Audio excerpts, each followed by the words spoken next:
Warm greetings to everyone tuning in for this special eVesak celebration 2020. It's a special time not only to recollect the birth, the awakening and the parinibbana of the Buddha, but a special time in the world right now. The reason we're gathering together on the internet is obviously because of the pandemic that is affecting the world globally, and because of physical distancing measures. This is a time like no other, perhaps, to reflect deeply on the Buddha's message, the Buddha's teaching, and the message of his life.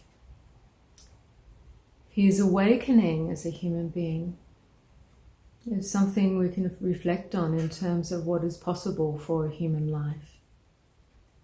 The Buddha's path of awakening is always about harmlessness, about kindness, about compassion towards ourselves and towards other beings. And human beings, we have no shortage of suffering that we find ourselves in our lives from time to time, whether you're in a well-off existence in a first world developed country, or whether we find ourselves in poorer circumstances or more dire circumstances. The truth of suffering is present for us all to learn from. And the Buddha has taught on many occasions that he teaches not just on suffering, but on freedom from suffering, the fact of cessation from suffering. Suffering itself caused by ignorance, delusion, greed, hatred, delusion, is an impermanent state. And these states of greed, hatred, delusion are also impermanent conditioned states.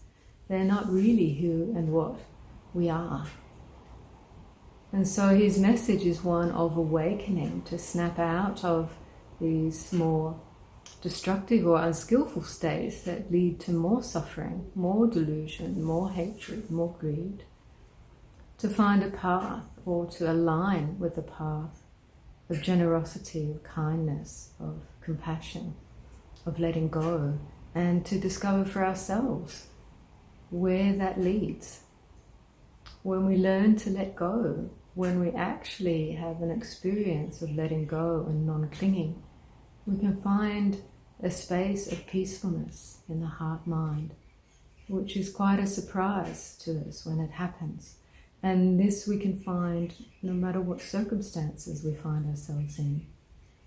So this message of the Buddha is to look inwards, to use the very faculties of the human mind, of mindfulness, of attention, of stillness, of clarity, to really build these qualities until we see clearly the nature of the conditions of the mind, the nature of the suffering mechanisms of the mind, and to see that when we don't cling, when we don't identify with those, that there is the possibility, there is the reality of peace, of stillness, of wisdom to be found in letting go. And this letting go is not a non-response to the world. It is a way of being in the world that allows us to move and behave and live in the world more freely, more at ease, more compassionately, more kindly, with wisdom. No longer creating the causes for more suffering, but rather creating causes for peace, for happiness, for freedom. This is the deep message of the Buddha through his own path of awakening, through realizing the full extent of the nature of the conditioned world and the unconditioned reality. This is his message to us, that we have the capacity, that all beings have the capacity to awaken.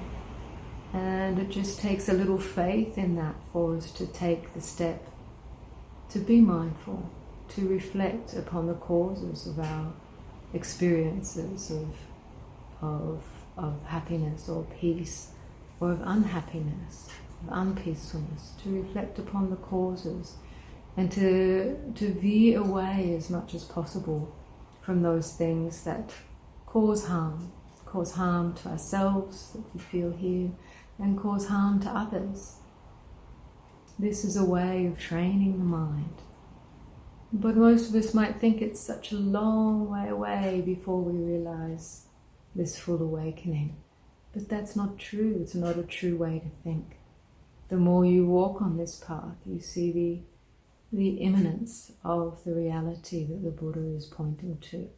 That can be realized here and now, each wise person for themselves, or each person for themselves, with wisdom.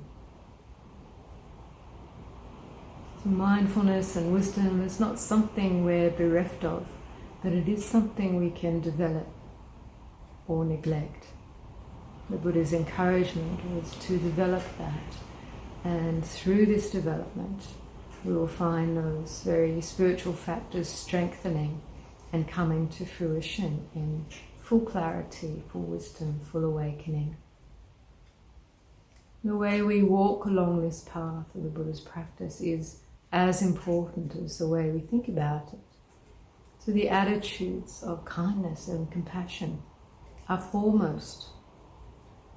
We must develop this quality of kindness and compassion towards all of our experiences.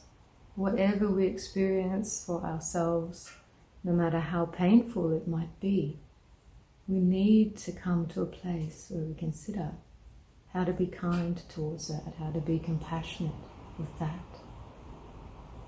Until we can do this for ourselves, it will be very hard to do it in relation to others and in outer circumstances.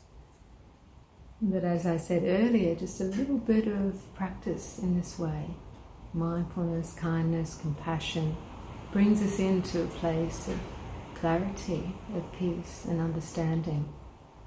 And this will guide us in our path, in our practice. So I encourage you all today to, when you reflect on what the Buddha, the Dhamma and the Sangha means for you, to remember that the Buddha is pointing to the fact of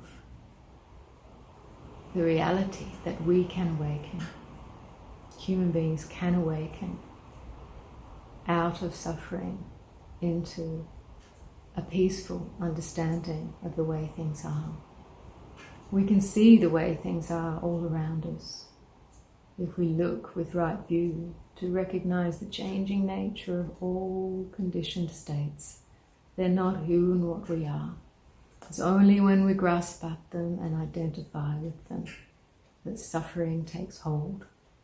This is what we learn over and over again when we inquire inward and when we reflect outwardly.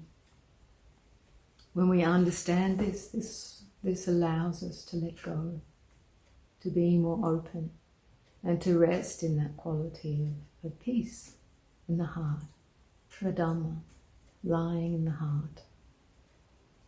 And the quality of Sangha is to trust in that capacity that we all have, that goodness, to trust in goodness and trust in the capacity you have to awaken. So for me, this is what the message of the Buddha is about. And I can use that no matter what circumstance I find myself in, no matter how confused or fearful or anxious or averse, the worst case scenarios. I can always reflect in this way to find the peace within that. So I wish for all of you to remember your own wondrous qualities, to trust in your capacity to awaken, and to remember to engage those spiritual faculties from moment to moment to build that raft to the other shore, crossing the sea of samsara. I wish you all the blessings of the Triple Gem on this special day.